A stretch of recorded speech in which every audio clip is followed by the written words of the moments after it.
बिस्मिल्लाहिर्रहमानिर्रहीम। अस्सलाम वालेकुम स्टूडेंट्स। आज इस वीडियो में हम लेमन शिफी थ्योरम करेंगे। लेमन शिफी थ्योरम हमारे पास एक ऐसा थ्योरम है कि जो आपको यू ई फाइंड करने में आपकी हेल्प करता है, यानी ये यूज़फुल है यू ई फाइंड करने के लिए। यू ई क्या है? यू ई आपके पास uniformly minimum variance unbiased estimator है, ठीक है। यानी ये एक ऐसा एस्टिमेटर है कि जो आपके पास अनबाइस्ड भी है और आपको उस एस्टिमेटर का वेरिएंस जो है वो भी उसका मिनिमम होता है। और मज़े की बात जो इसकी एक खूबी है या एडवांटेज कह लें, वो आपके पास क्या है कि आपके पास ये जो है यू ई जो है ये आप रेगुलर डिस्ट्रीब्यूशंस के लिए भी फाइंड कर सकते हो और आप ये नॉन रेगुलर डिस्ट्रीब्यूशन के लिए भी आप कंस्ट्रक्ट कर सकते हो, ठीक है।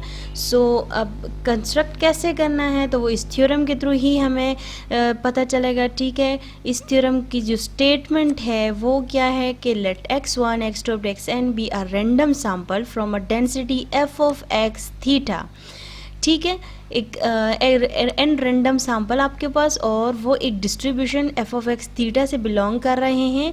Now if T is a complete sufficient statistic and if t steric एक और statistic की बात कर रहे हैं is a function of t, ठीक है ना। t आपका complete sufficient statistic है और टी स्टेरिक जो है वो उस सफिशिएंट स्टैटिस्टिक का एक फंक्शन है, ऐसा फंक्शन कि जो अनबाइस्ड है थीटा के लिए। Then T asterisk is U E of theta. U E अपने uniformly minimum variance unbiased estimator of theta T asterisk को शो करना है। इसमें तीन बातें आ जाती है। फर्स्ट आपके पास कि वो यूनिक होना चाहिए, ठीक है। यूनिफॉर्मली मीन्स कि वो आपके पास यूनिक होना चाहिए, वो अनबाइस्ड होना चाहिए और उसका वेरिएंस जो है वो मिनिमम होना चाहिए। तो यानी इस टी स्टेरिक के लिए हमने ये तीन जो है तो वो प्रूफ करने हैं, ठीक है। इसमें जो अनबाइस्ड की बात है वो अगर आप देखें वो स्टेटमेंट में ही आपको गिवन है। प्रूफ स्टार्ट करते हैं। Suppose T double asterisk be any other unbiased estimator of theta. T double asterisk को हमने एक और अनबाइस्ड एस्टिमेटर हमने लिया है, ठीक है, थीटा के लिए, which is a function of T.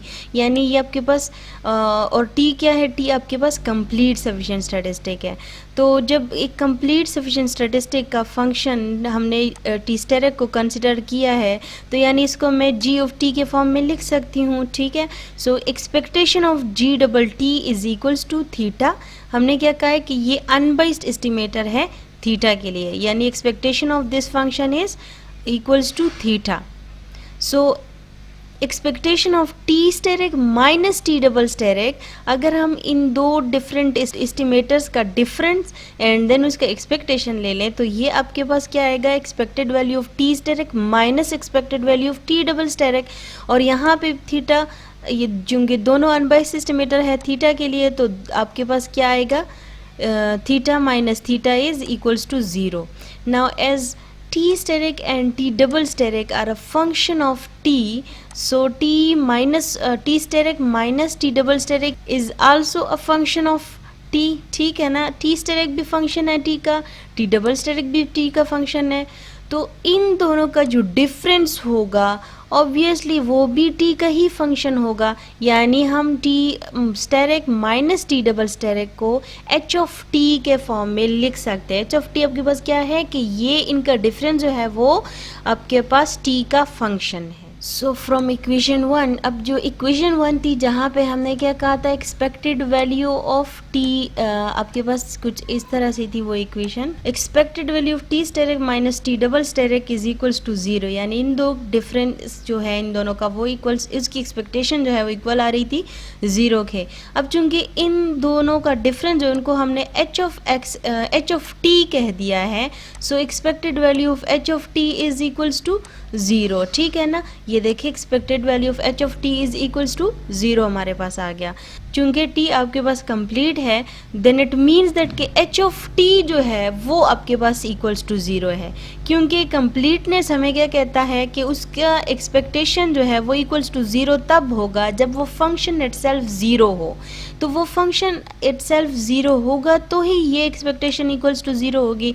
सो हम कह सकते हैं कि चूंकि t जो है वो कंप्लीट है, देन इट मीन्स दैट कि h ऑफ t जो है वो इक्वल है ज़ीरो के। अब h ऑफ t को हमने क्या एज्यूम किया था, t asterisk minus t double asterisk, तो इसका क्या मतलब हुआ कि इन दोनों का डिफरेंस भी इक्वल्स टू ज़ीरो है, ठीक है। या अगर हम टी डबल स्टेरिक को दूसरे साइड पे शिफ्ट करें तो आपके पास क्या आता है, टी स्टेरिक इक्वल आ रहा है टी डबल स्टेरिक के, ठीक है ना। तो इसका क्या मतलब हुआ कि टी स्टेरिक जो है वो हमारा यूनिक अनबाइस्ड एस्टिमेटर है। तो फर्स्ट जो यूनिकनेस हमने प्रूफ करनी थी वो तो प्रूफ हो गया। अब इसके बाद हमने मिनिमम वेरिएंस शो करना है। नाउ बाय आरबीटी के थ्रू ही हम मिनिमम वेरिएंस शो कर सकते हैं। चूंकि ये टी स्टेरिक जो है बाय आरबीटी हमारे पास, हम इसको कैसे डिफाइन करते हैं, expected value of T dash given T.